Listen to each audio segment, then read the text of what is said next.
Today we're going to be making some applesauce. These apples were some that we had bought when Danny had just had surgery. I ran in the store, left him in the truck, and I had to hurry. They were not organic, so we're going to be peeling them and then cutting them, coring them, peeling them, cutting them in pieces, and then we're going to put them in a boiler, saute them down for a little bit on a slow burner. We're adding lemon juice to our water, about 3 tablespoons of just lemon juice so that they don't turn brown while we're peeling all these. Of course, these are not our apples, but we're trying to save money and not let these go to waste. I've juiced several of them for Danny, and he's drank some apple juice from them.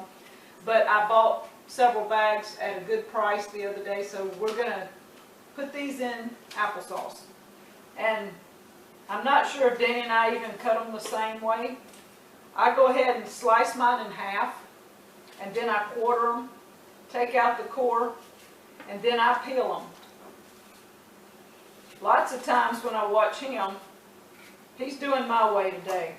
But usually he goes and peels the whole apple, and then he cuts his up and quarters it.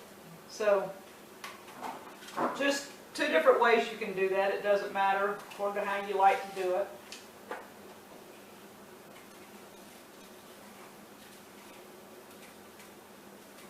And the animals will be getting the scraps, the chickens or the pigs or both. They will be loving some apple peelings here.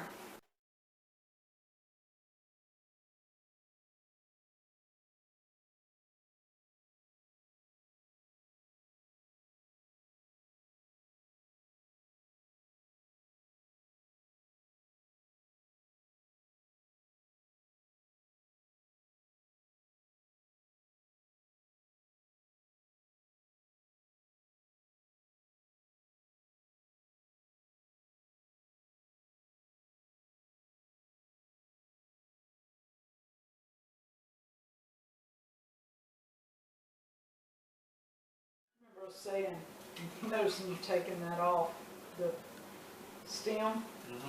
We used to sit and twist and we'd count. We'd start A, B, C, D, E, F, G. And when the stem broke out, whatever letter you were on, that's when, like if you were on G, that's who your boyfriend was supposed to be. His name should start with G.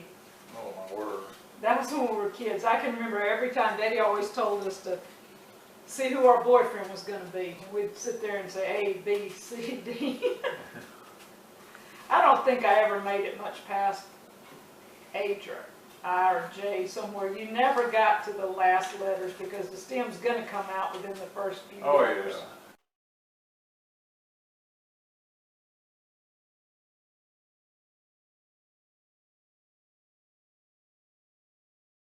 All right. So there you are. We have about a good pot full. I'm going to get one of my big pots out. Let's see. I think this would work, don't you? I believe it will. Okay, so we have our apples here.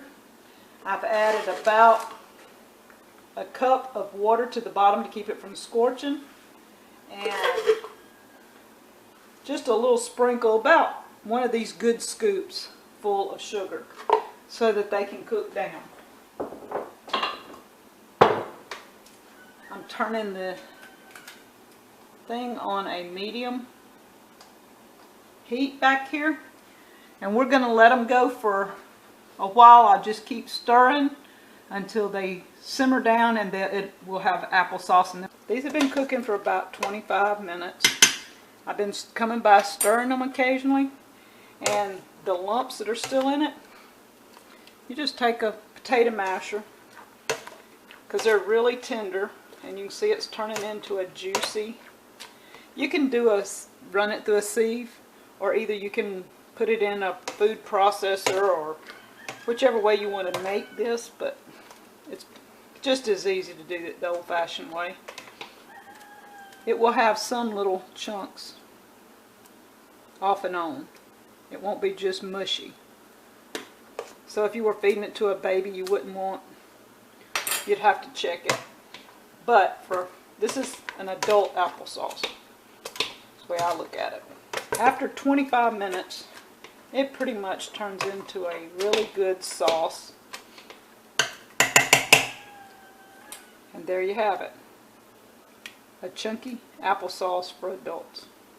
We have moved our pot on this side. I'm going to let it get really, really hot because you want it almost to the boiling point when you put it in your jars. I've got my jars over to the side. We're ready. We've got our rings, got my lids. And when it's a fruit, it goes in a water bath canner. In our carrot cannon, when we did those, we did it in a pressure canner. So you can go back and watch the carrots where we did it in pressure cannon. This is a water bath canner. A lot of people call it granny ware, something like that, speckled canner. I've already got water to about right here inside.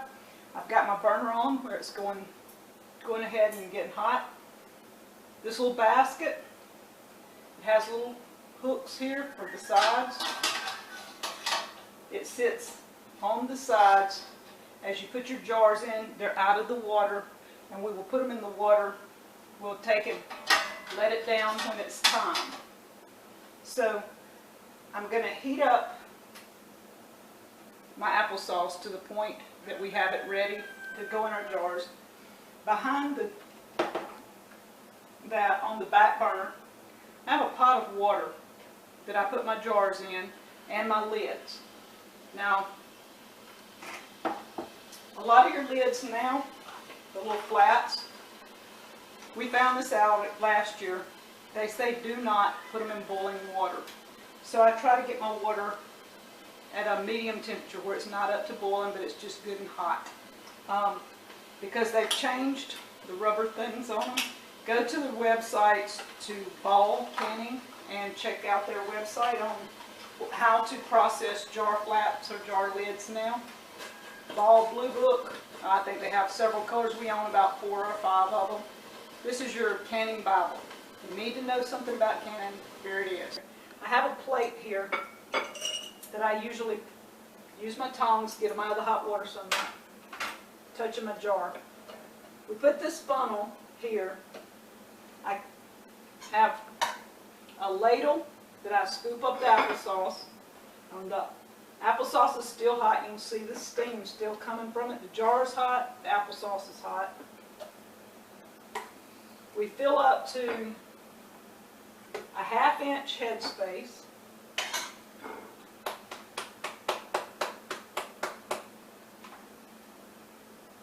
And it's like right there. It's where you want it. The jar's hot too. I keep a wet cloth to clean the top. Then we have this little magnetized stick that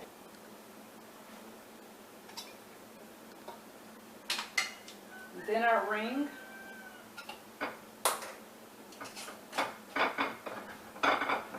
We tighten it hand tight and then put it in our basket. And we just repeat until we're through with the applesauce, and then we process it 20 minutes. Okay, we have 4 jars, and I have a little left over that Danny's just going to eat as a snack. And I put them down. We've got 4 jars. We've got the water over the top of the lids about 1 inch, and we've got the burner on high, and we're going to put our lid on. And when we hear them boiling, we're going to time it for 20 minutes. Okay, last one. There's your 4 jars of applesauce.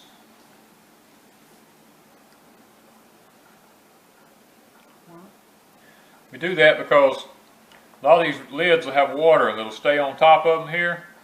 We lay that towel over and that towel will suck that water right up off top of them lids real quick, and then we just take it off and let them sit there for a minute, and shouldn't be long. They should start popping and sealing up. You don't want to stack your jars too close together. You want to have plenty of room in between them here for the air to get between them where it won't keep boiling on you. They'll cool off quicker. So we have Danny eating the rest of our applesauce. What do you think? It's pretty good. It's not too sweet. Still tastes like an apple and not like a bunch of sugar, because that's what we're after. We want the actual apple taste and not something that tastes like it come out of a grocery store loaded with sugar. So I think this is going to work out real good. It is good applesauce. I tell you, Home D South Homestead, we make some awesome food. Thank y'all for watching.